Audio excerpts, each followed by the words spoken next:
we're good to go? Amazing. All right, finish your thought and then we'll do the official start. Getting stuck is something that I do too, even in a creative endeavor. Sometimes it's hard. Sometimes it's hard to see the other side of something. It's like when you're in labor, hard to see that there's going to be an end. I know, and that's the crazy thing with labor. You absolutely know it's going to end. Yeah, but you don't believe it when you're in it. You don't even remember you're giving birth. You're like, what the fuck am I doing here? Can I go home? Right. Like I had a client put their pants back on. And I'm like, you're in transition, ma'am. That's not going to work. My first mom was like, I have a stupid question. Can you just pull him out?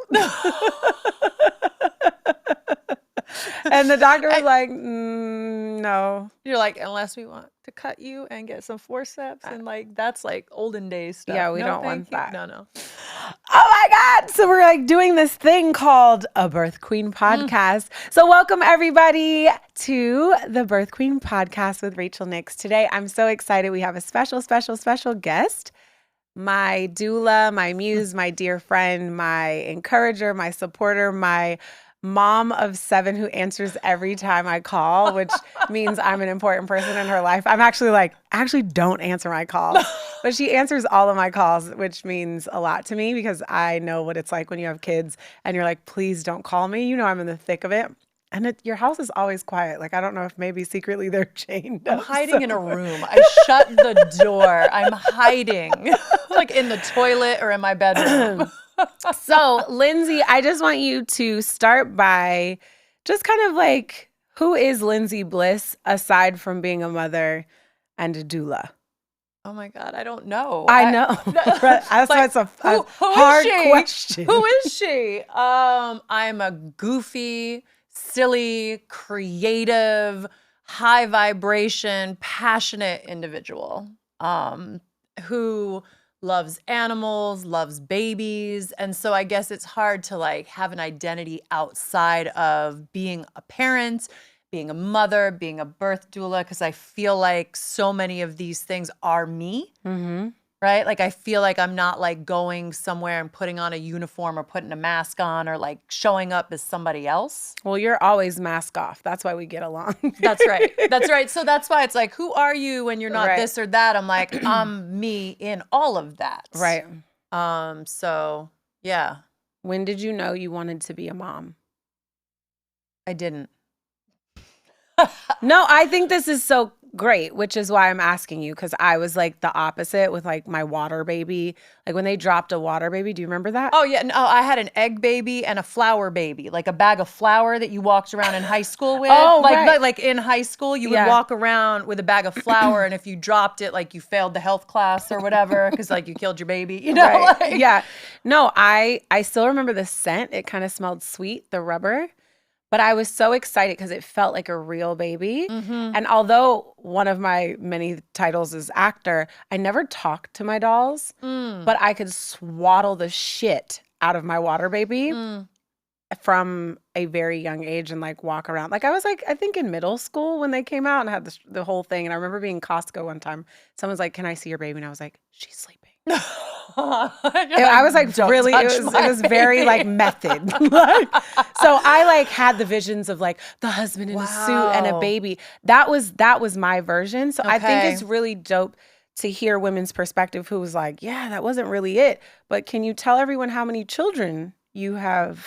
I have 7 children. 6 came out of my body. I never planned to have children. So my first was okay. Well, the first pregnancy that I continued, that followed through with, I did have an abortion when I was in college, and I was not ready, did not want to be a parent at that moment. Didn't think I wanted to be a parent even beyond that moment. Right.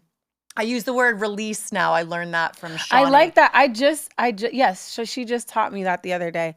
And I released a pregnancy. And I like that word because we attach so much. And it's a choice. Yes. And there's so much negativity, attached to some of these words when for me, it was a positive experience. But I also, after releasing that pregnancy, I had made a decision that if I found myself pregnant again, that I would not release the pregnancy. That was a decision I made after that process because it was emotionally a harder process than I had anticipated. Right.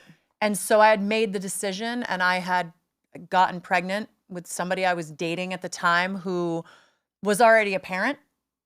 They had a kid. They were a really great parent. I was like, oh, I could co-parent with this person. It wasn't even like, marriage, house, all that. Like none of that was even in my. Oh my God. That whole life was like pumped into my eyeballs, veins, and brain. I think we should can we stop that? Like just live the life you want to live. Well, I'm a product of divorced parents, right? So marriage, I didn't have a lot of models of what a healthy marriage would look like. Right? Like my aunt and uncle had a really great marriage. They my uncle would like grab her butt and like try to make out with her. And I'm like, oh, and they were playful and funny. I love that. And so I did have, but it wasn't in my home. Right. So there were no aspirations to be married and to have children. And not that you have to have a marriage to have children. And that's kind of what I decided. I'm like, cool, I'm pregnant. I'm going to co-parent with this person. And then I got married to this person 2 years later because they were such a good parent and were so good to me and this child that I'm like, oh, okay, I could grow with this person. Amazing. And then so let's go through the ages now. Okay, so he had an 8-year-old daughter. I had my first daughter with him. Then I got pregnant soon after we tried for another child. I got pregnant with twins. I got pregnant after the twins with another set of twins. That was an unplanned pregnancy. One wasn't planned, 2 definitely wasn't. And then I had a singleton that was also an unplanned, very wanted pregnancy. Yes. So she's fertile, ladies and gentlemen. Just in case you were wondering. Well, maybe not anymore. Any man listening to this, do not breathe on Lindsey. I have like exes that are like, phew, I dodged that bullet. Like I didn't know that was a risk of like, And I'm going to put you on the spot. Sometimes you actually say you want more babies. Oh, I mean, I'm not a rational human being. Like, I need more therapy than I would need another baby. I have 3 fucking rescue dogs. Like, then you had a dog. Do you still have him? No, he passed. Dog? I had a dog who had seizures. I had to put barbiturates up his butt. Like, he was, oh my God, he was so sick. But yeah, I have. But he chose you to be his mommy because he knew you would take and care I of would her. do it. And I would do it, and I would find joy in doing it. And so there is something about babies and rescue dogs. And I have little like really annoying dogs now because my partner's like, you can't get deer-sized dogs. Because I would get like bulldogs or like Great Danes, and he's like, no, which is why I say more therapy, not more babies or animals. So when in your journey of motherhood, I don't know that I know the answer to this. Did you become a doula or that became an option? Great question. So I was doing rape crisis work for a bunch of years.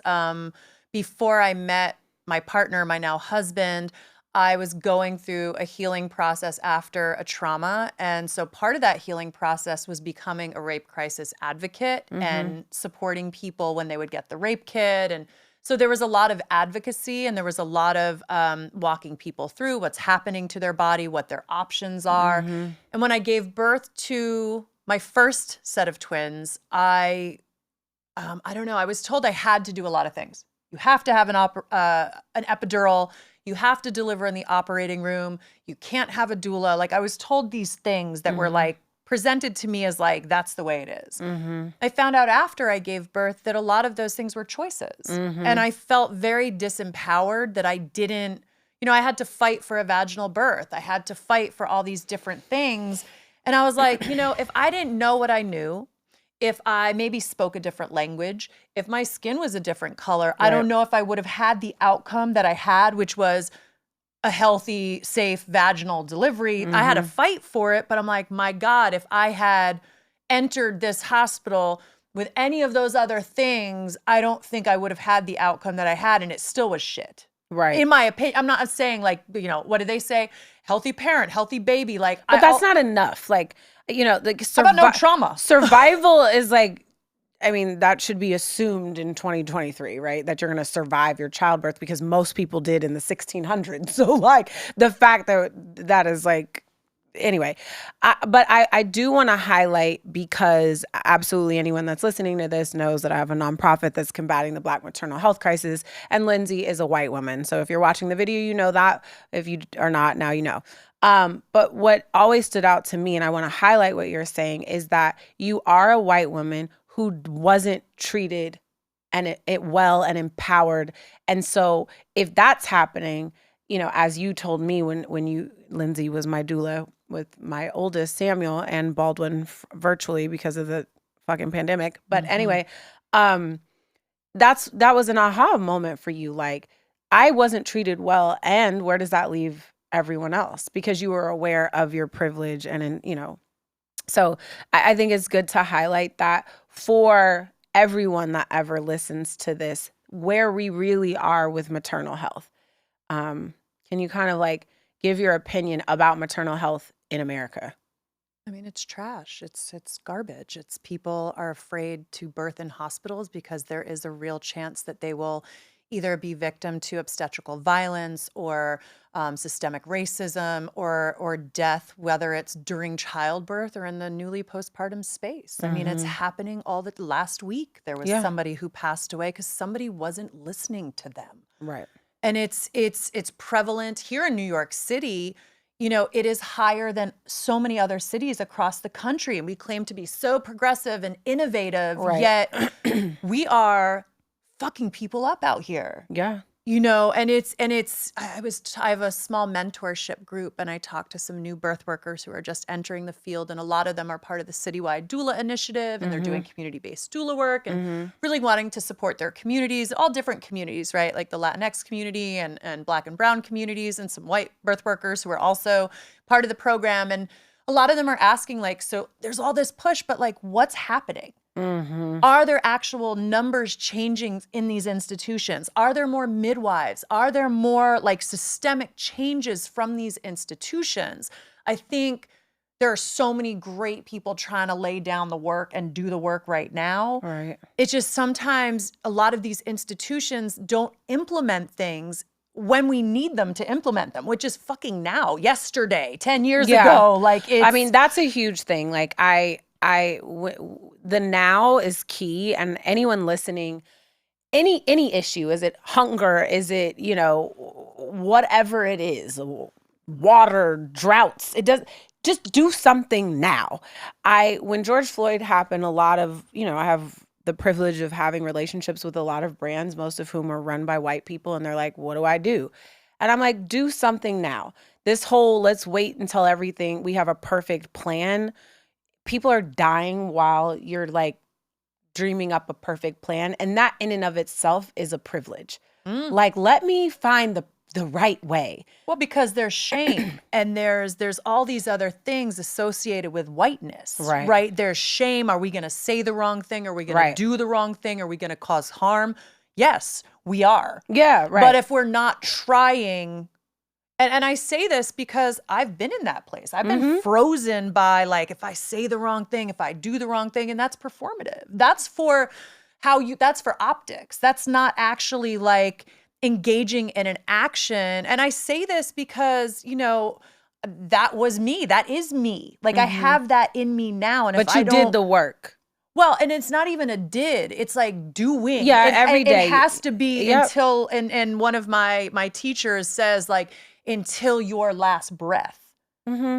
You know, Catrice Jackson said that, and I still hold that, because it's like you take some sort of equity training or DEI type training, right, and check it off the box. And you're like, okay, cool, like now I can take Black clients. It's like, no, that's not it. Yes, but that assumption is there, right? And I get it. It's very real, right, within the white birth worker community, right? It's also because there is this unwillingness. There's a straight up fucking unwillingness to do anything. Well, we saw that with the Virginia doulas the other week. I'm tired of being an ally. We don't need to get down. That's a whole nother rabbit. Right. Yep. Oh, the midwives. Right. Yeah. Right. I'm like, oh, you're tired of being an ally? Right, because, you know, like, I can't get tired of being oppressed as a Black woman and then just wake up white. Like, no, really but happen. If I decide today I'm done. Yeah. That's privilege. So that's the thing, right? How is my life gonna change? It doesn't. Right. But your life will be impacted. Correct. And other people's lives will be impacted. The more inaction that happens from the white body, the less mobilization happens. Like, and we're not coming to fucking save anybody. We need to save ourselves is what it is. Yeah. We need to save ourselves from the disease of whiteness. Like, we have to like address it and work on it. Like, I work on it every day. I am not perfect. I don't claim to be. Right. I don't even call myself an ally. Like, you could say that to me and I'm like, I don't get to name myself that.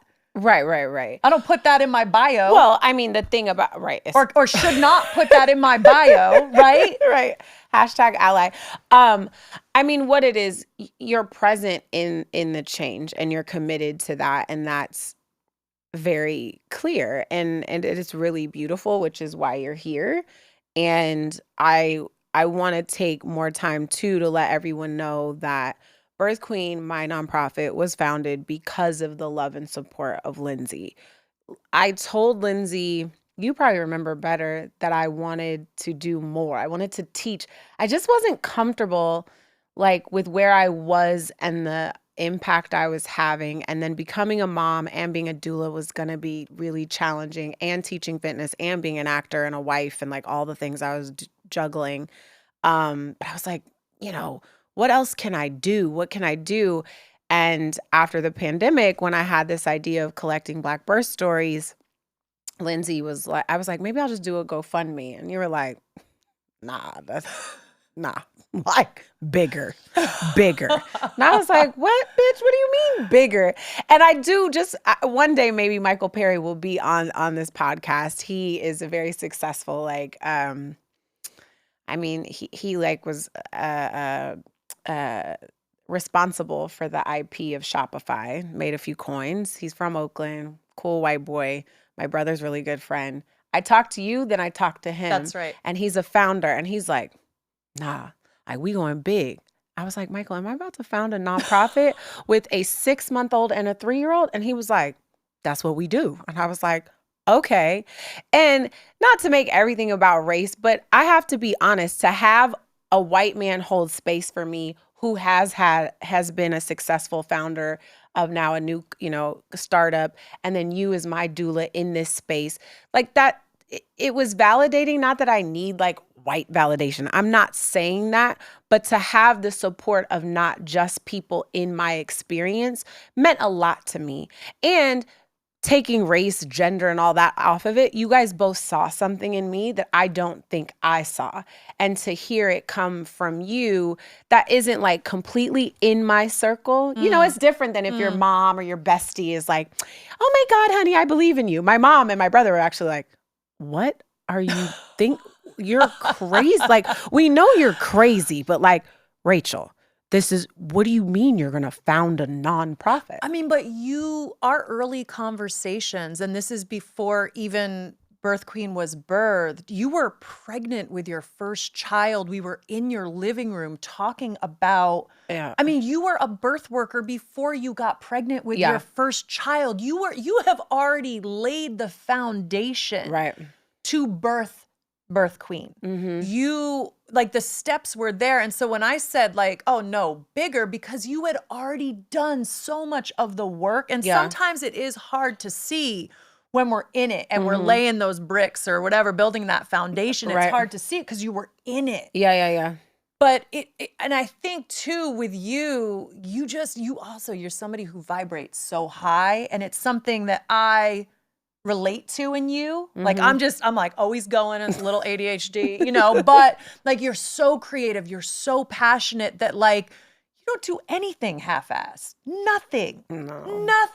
And you could see yourself in others too. And like, we shared a similar passion. Right. To mobilize and to make shifts and moves within our own communities when you're, and I feel like we are stronger together, meaning that's friendships, communities. Like, we are stronger when we mobilize together. Absolutely. And that's my whole thing is the people that I'm bringing on and the people that I align with or that's in my community, it's all about ending this siloed approach. And I think at the root of it all is so many of us, and especially, in the Black culture, because of the history of slavery, most of us have a scarcity mindset because we are disenfranchised in a very intentional way that continues beyond, today, from the Middle Passage. Well, really, before we even got on a ship, the separation and the breakdown of the Black family began. So that can be a whole discussion in and of itself.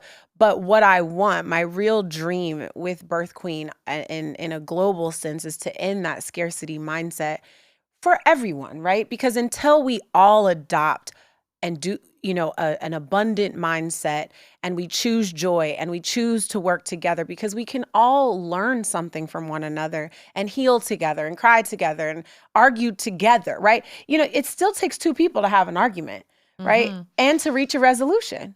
It takes two and. So anyway, I wanted to take a moment to really thank you for just always showing up for me and supporting me. Number one, like through my birth and the birth of Birth Queen, because I believe that women have a capacity to give birth to so many things and not just babies. And Birth Queen is my baby girl, and she exists in a large part because of you, because you've had so many kids. So let's do that. Okay. So Lindsey's a doula, and I had, how was my birth with Samuel, or both my births? It was so easy, right? But you showed up to those experiences the way you show up to other challenges in your life. Like, you show up with that same intensity and like push through. Like, a lot of people in your situation, the outcome may have been different.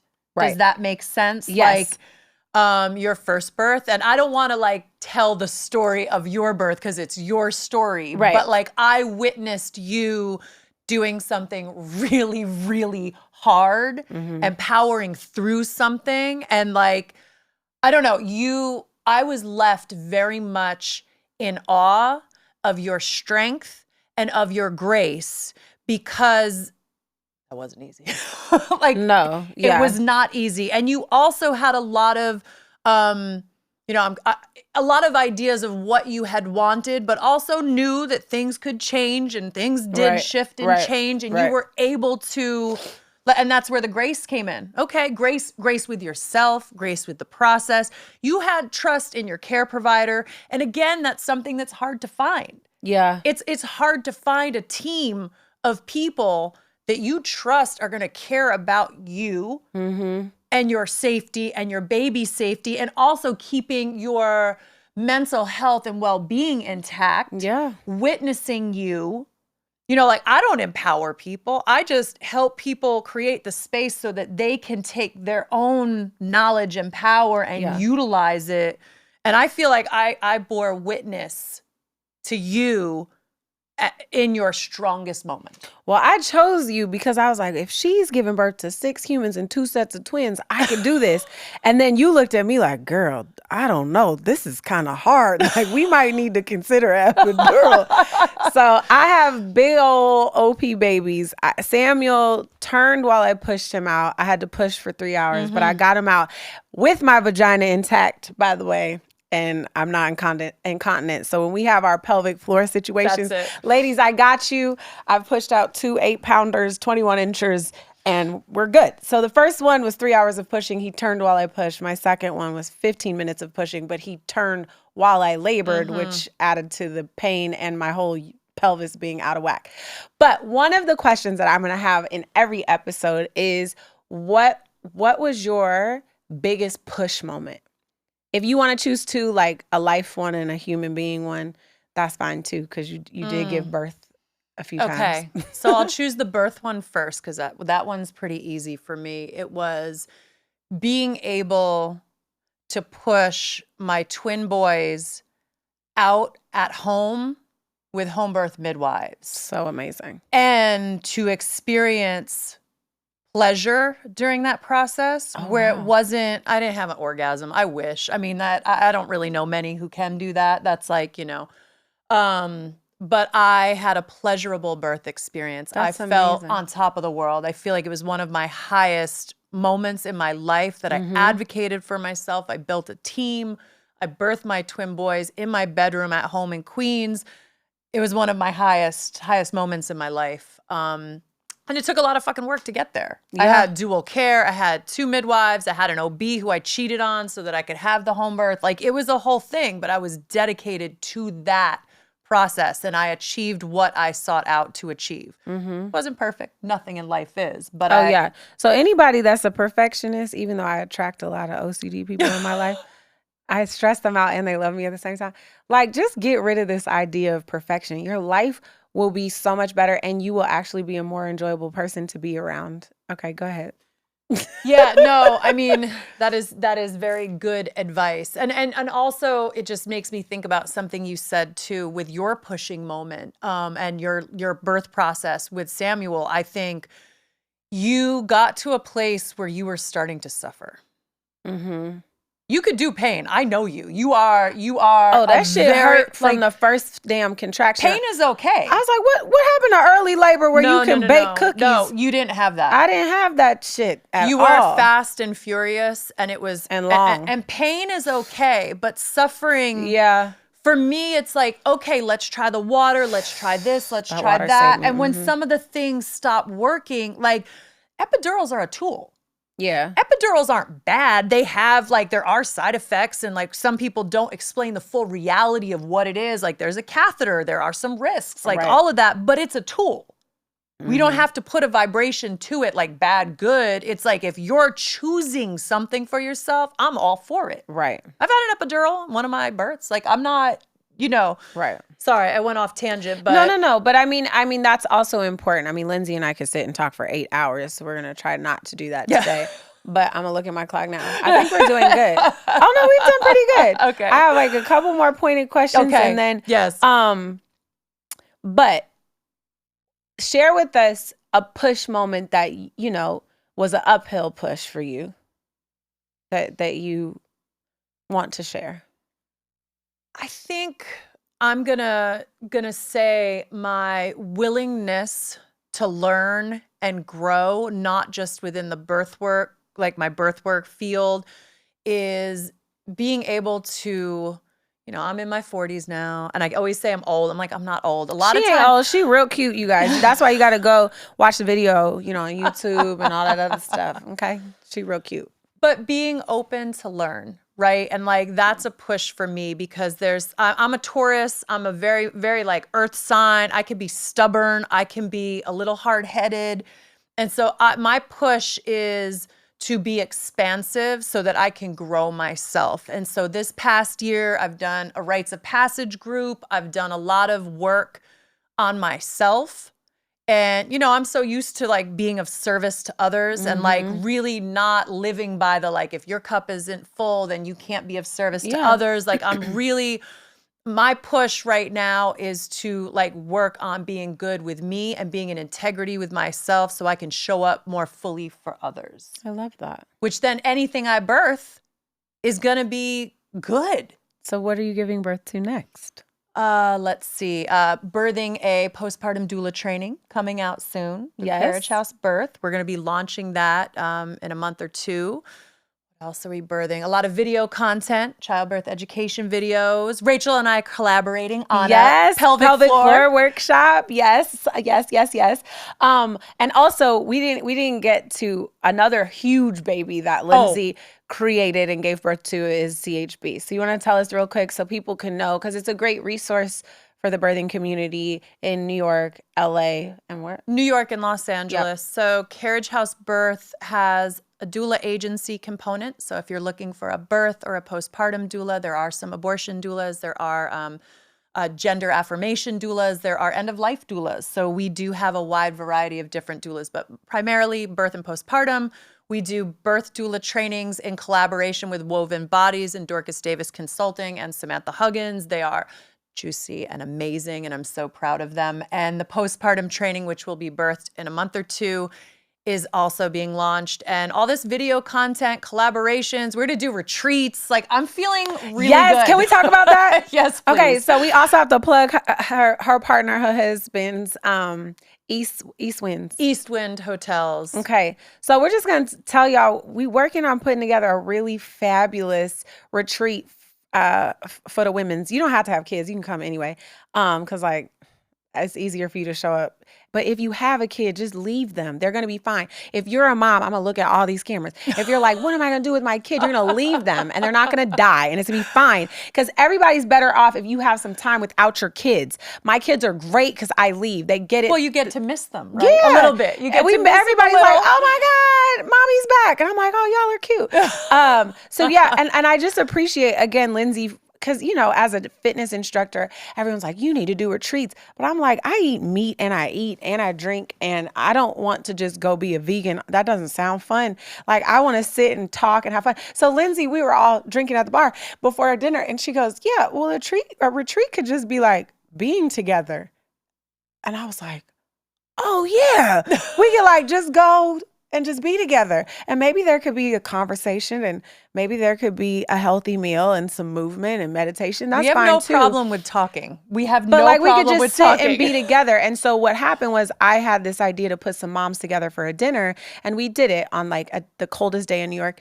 And it was just being together that we didn't even know we needed it. Oh, it was so nice. And then we all left going, all right, when are we doing it again? When are we going to have a night out with dinner, conversation? Yep. And it's like also, Rachel's a connector by nature. Like, I feel like you are, and that's something I try to do too. I'm like, right. oh, I have this person. You're supposed to meet this person. We're so similar in that way that like when we bring our communities together and meeting different people, it's expansive because anything you're birthing, they're going to also support you with the birth of, whether it's a podcast or a retreat or a thing. It's like, I don't know. And it's also beautiful to be witnessed by other parents. Yeah. It is isolating to be a parent. Yeah. It is.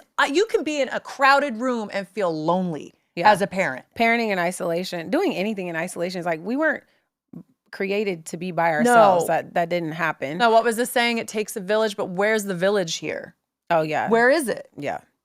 New York is hard. We're hustle, grind.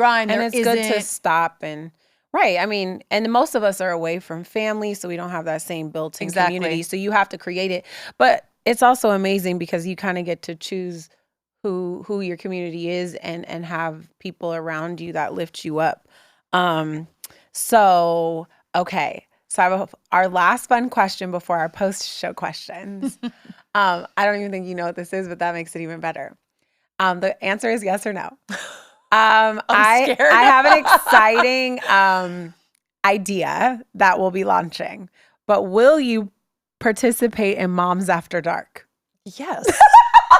Okay, guys. Okay. So we have Moms After Dark coming, and it's going to be so much fun because we're just talking about all the things that we actually talk about with each other, like After Dark. And maybe that one won't have video so that I can get more people to come on and speak. I don't know. Maybe you need the video. I know. Maybe that's an OnlyFans channel. Yes, or we were gonna do like Patreon, I think. Perfect. So people have to pay for your juice. Oh, I think from anywhere from like going apeshit on your kids to, you know, like my girlfriend gives a whole tutorial about the most scientific, advantageous, beneficial way to give head. It's like amazing. I mean, she breaks it down though, like she sounds like she has like a suit and glasses on when she does. So this is what you do next. Yeah, she's like, so you turn around and then the angle. I mean, this is so normal though in the life of a birth worker, right? Because we're talking about perineal massage, and we're like, okay, and you got to use this oil, and you go like this. Thank God, there's a wiki how. There's a wiki how. Nothing grosses us out at all. And yeah, can people like stop giggling when we like talk about vaginas and penises? We're going to talk about that a lot here because my thing is like, if you're having a baby, clearly you've probably had some intercourse. I don't know, for the most part, by and large. Anyway, okay. So my post-show questions, just to, I know it's kind of annoying, but I think it's important. I knew a lot going in, but not everybody does, right? Like you might not have because you didn't plan to be a mom. Like what do you wish you knew? And you know, like that or I feel like that's negative. Like what would you want to give a mom that maybe you didn't have prior to giving birth? Yeah. Or just period. Like as a parent, like something two things you want mothers to know. I think something that I hear the most of from new parents is like, I had no idea it was going to be as intense as it was. Yeah. Like the birth piece, like so many people are shocked. And I was too. I was like, everybody's been giving birth forever. Like we're all born. How could it be that big of a deal? Right. Like, and it was so much more intense, not just on a physical level, but like a soul opening, shattering, birthing moment. Like I did not give it the power that it deserved. Same with parenting. I'm like, oh, I'm just gonna figure it out. Look, I turned out all right. I'm gonna be fine. I'll figure it out. And like, it was hard. Postpartum was hard. And I love one of my, we all say it, but I think recently Chanel from Ancient Song did a t-shirt that says postpartum is forever. Oh God, yes. And it's like knowing that too. Like I wish I had allowed myself more grace. Right? And this snapback culture and all that, like none of that shit matters. You are expansive in You're the going forward. space. Like you don't walk backwards in your life. That's you walk right. forward. I wish I believed that. Though. Yeah. When I had my first baby, I had stretch marks on my boobs and on my belly, and I was a model for many years, and I like cried because my physical fucking shell was ruined. According to who? Right. Exactly. But then I had my second set of twins and I was like, oh my God, my body's fucking amazing. Look what my body can do. Look what I did, right. But it took me until that point to have my fourth and fifth babies to love what my body had done. Right. I hated my body with the first go around because it was trashed. Because I went from, being a model, I stopped modeling when I had my first child. I hit 80 pounds during my pregnancy. I was grossly underweight. And I like hated the stretch marks and I couldn't bounce back. And then once I like fell in love your with power. Right. I fell in love with my body and realized this is just a shell. I mean, I don't know. I truly learned to love myself through the process of birthing. Well, it's your insides. You did the inside work. That's so it. I think that's a beautiful place to close. Like, make sure you do the work on your inside. You really love what is inside. Because that, when you guys see Lindsey, she's tall, she's thin, she has long hair, she's gorgeous. But you're hearing her say she had the perfect shell, but she still didn't love herself until she really identified her power, her strength, and her internal beauty, which really had nothing to do with the packaging. Nothing at all. Right? Nothing at all. And that's the thing with Instagram and all this shit. Like, you think someone looks perfect. You don't know if their pelvic floor working. You don't know if they love themselves. Right. You don't know how their relationship is or if they have one or blah, blah, blah, blah, blah, blah. You don't know their trauma. You don't know their pain. Like, is one view. So, in closing, to all the listeners and especially my birth queens, just make sure you do the work on the insides because you are beautiful, you are powerful. And Lindsey, thank you so much for popping my podcast cherry. Oh my God. I love being somebody's first. I love it. I love you so much. And I'm so proud of you. This is amazing. I can't wait to see what's going to be birthed out of this podcast. You coming back, girl. I can't wait. We're going to come back and talk about your pelvic floor with your 6 kids. Let's do it. Let's do it. Oh, yay. It's a wrap. Boom, boom, boom.